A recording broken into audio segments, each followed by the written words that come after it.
Good day, everyone. Today I will discuss the territory of the states. First, we'll define what is territory. Territory is the fixed portion on the surface of the earth on which the state settles and over which it has a supreme authority. What are the components of the territory of the states? 1. Terrestrial. 2. Fluvial or the maritime. 3. Aerial. With regard to the relation between states, having one's own territory can be seen as a proof of sovereignty and interpreted as an assertion of independence. Here is the national territory of the Philippines, as defined in Section 1, Article 1 of the Philippine Constitution, which states that the national territory comprises the Philippine archipelago, with all the islands and waters embraced therein, and all other territories over which the Philippines has sovereignty or jurisdiction, consisting of its terrestrial, fluvial, and aerial domains, including its territorial sea, the seabed, the subsoil, the insular shelves, and other submarine areas. Organic acts and issuances affecting the national territory. 1. Treaty of Paris of December 10, 1898. Cession of the Philippine Islands by Spain to United States. 2. Treaty between Spain and the U.S. at Washington. 3. Treaty between the U.S. and the Great Britain. 4. 1935 Constitution.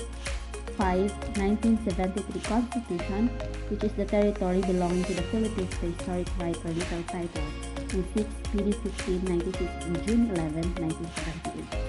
The first component of the territory of the state is land territory or terrestrial domain. How can a territory be acquired? It can be acquired either by discovery, occupation, prescription, cession, accretion, or conquest. First, a territory can be acquired either by discovery. Discovery is the oldest method of acquiring territory. Territory not belonging to any state or terra nullius is placed under the sovereignty of the claiming state. But discovery alone merely creates an inchoate right. It must be followed within a reasonable time by effective occupation and administration. Just like in the island of Palma's arbitration case, wherein administration was not undertaken within reasonable time. Second is occupation. It is a formal gesture signifying the intent to occupy. It involves not mere intent but must also be accompanied by acts tantamount to an exercise of sovereignty over a previously unclaimed territory, just like the island of Palma's arbitration case. Next is through prescription. Territory may also be acquired through continuous and uninterrupted possession over a long period of time, just like in civil law. In international law, there is no rule of thumb as to the length of time needed for acquisition of territory through prescription. Example of these acquisitions is the Kalayaan Islands between 1947 to 1956. Next is through cession or by treaty. It may be voluntary or involuntary. Voluntary is by sale or donation, while involuntary is by force.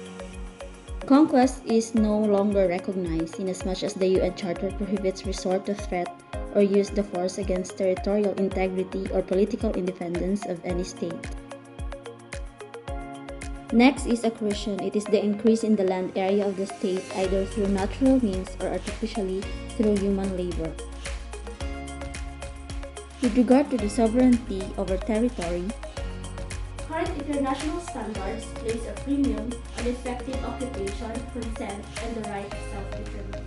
The second component of the territory of the state include maritime territory, or what we call fluvial or maritime territory. The two types of maritime territory are internal or national waters and external waters. The UN Convention on the Law of the Sea defines internal waters as all waters in the landward side of the baseline of the territory. In contrast to internal waters, the external waters are all waters extending towards the sea from the baseline. Internal waters include rivers. Thalweg Doctrine refers to, for boundary rivers, in the absence of an agreement between the riparian states, the boundary line is laid on the middle of the main navigable channel. Middle of the Bridge Doctrine. Where there is a bridge over a boundary river, the boundary line is the middle or center of the bridge. Bays and gulfs. A bay is a well-marked indentation whose penetration is in such proportion to the width of its mouth as to contain landlocked waters and constitute more than a curvature of the coast. The area must be as large or larger than a semicircle whose diameter is a line drawn across the mouth of such indentation, or if the mouth is less than 24 miles wide. Example of this is a historic bay, the Hudson Bay in Canada. One whose waters are considered internal because of the existence of a historic title. Straits, narrow passageways connecting two bodies of water. If the distance between the two opposite coasts is not more than 6 miles, they are considered internal waters. Canals. The most famous are the Suez Canal, which is neutralized, and the Panama Canal, which is open to everyone in times of war or peace. Another component of the territory of the state is air territory or aerial domain. This refers to the airspace above the International Convention on Civil Aviation, Chicago Convention on December 7, 1944, the contracting parties recognized that every state has complete and exclusive sovereignty over the airspace above its territory, land, internal waters, territorial sea. But this shall not include outer space, which is considered as res communis. Other states have no right of innocent passage over the air territory of another state. Unlike their civil counterparts, Article 3, Paragraph 3 of the Chicago Convention expressly provides that no state aircraft of a contracting state shall fly over the territory of another state or land thereon without authorization by special agreement or otherwise, and in accordance with the terms thereon. Under Article 17 of the Chicago Convention, an aircraft carries the nationality of the state where it is registered. Furthermore, under Article 18, it is expressly stated that while an aircraft can change or transfer its place of registration from one state to another, it cannot be validly registered in more than one state. Under Article 7 of the Chicago Convention, each contracting state shall have the right to refuse permission to the aircraft of other contracting states to take on in its territory passengers, mail, and cargo carried for remuneration or hire and destined for another point within its territory.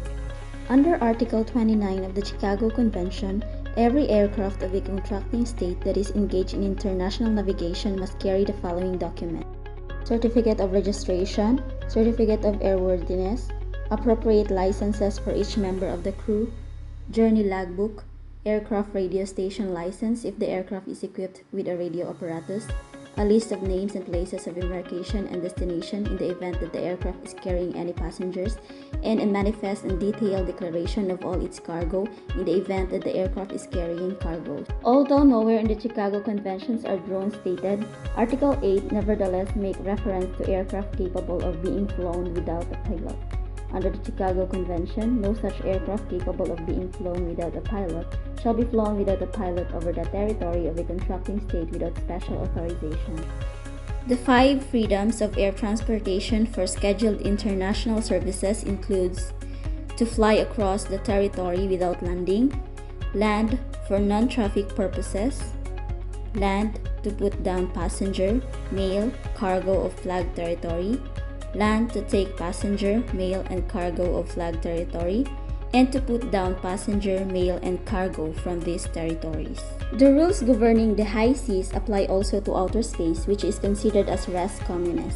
Under customary international law, states have the right to launch satellites in orbit over the territorial airspace of other states. Pursuant to the Outer Space Treaty of 1967, outer space is free for exploration and use by all states. It cannot be annexed by any state, and it may be used exclusively for peaceful purposes. That ends my report on the territory of the state. Thank you everyone for listening. Have a good day.